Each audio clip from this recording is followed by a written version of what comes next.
ସାଙ୍ଗମାନେ ଆଜି ଅନୁରାଧା ସିରିଏଲରେ ଦେଖନ୍ତୁ ରାଜଙ୍କ ପାଖକୁ ଆସି ଅନୁ କୁହେ, ଆପଣ ଏବେ ବି ଭାବୁଛନ୍ତି ଯେ ମୁଁ ମିଛ କାହିଁକି କହିଲି?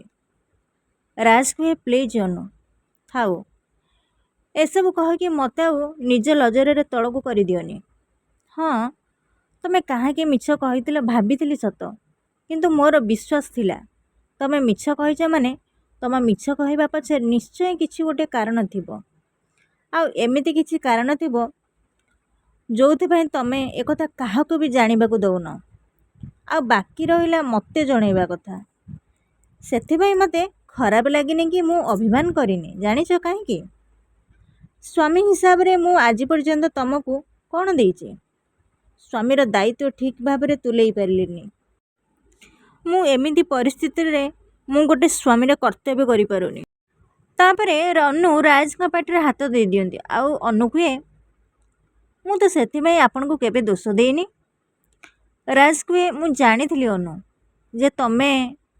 ଅନୁ କୁହେ, ଆପଣ ମୋ ପାଇଁ ଯାହା କରିଛନ୍ତି ନା ସେତିକି ବି କିଛି କମ୍ ନୁହଁ।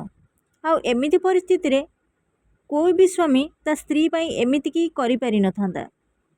ରାଜ କୁହେ, ମୁଁ ଜାଣିଥିଲି ଅନୁ, ତମେ ମୋତେ ଠିକ୍ ବୁଝିପାରିବ।